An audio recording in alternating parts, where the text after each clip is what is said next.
పొందుతారండి, దేవుని దీవెనలు అందాలండి, జాడ మీరు పొందుతారండి.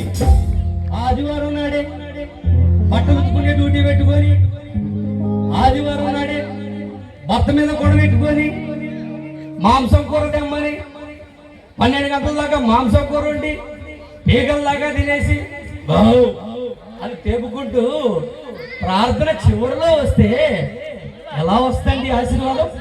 అందుకనే కష్టం వచ్చినప్పుడే కాదు ప్రార్థన, నీకు ఇష్టం వచ్చినప్పుడే కాదు ప్రార్థన, సభలు పెట్టినప్పుడే కాదు ప్రార్థన, నీకు బాధలు వచ్చినప్పుడే కాదు ప్రార్థన.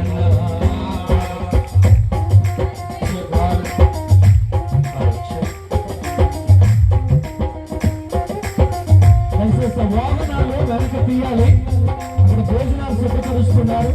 వాహనం ఎక్కడ పెట్టారో తెలియదు. వాహనాలు అక్కడ అర్థం చేయండి. మీకు సమర్పించబడుతుంది దేవుని కానుకలు సమర్పించి భోజనాలు చేసి మాత్రం వెళ్ళి దేవుడు లేకపోయింది.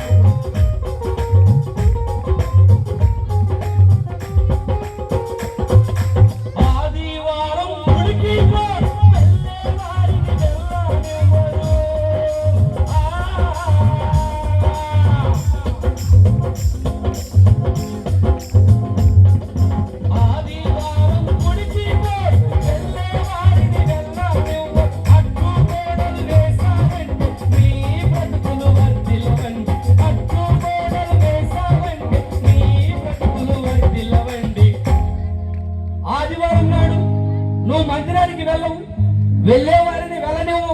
అక్క రాజేష్ పాస్టర్ గారి దగ్గరికి ఎందుకులే, మన దగ్గర ఇంకొక సంఘం లేదా, ఎందుకు వెళ్తావు? ఆ ప్రార్థనకి ఎందుకు, ఈ ప్రార్థనకి ఎందుకని వెళ్ళేవారిని వెళ్ళకుండా చేస్తే దీవెనలు ఎలా వస్తాయి భక్తులారా? అందుకనే కష్టం వచ్చినప్పుడే కాదు ప్రార్థన, నీకు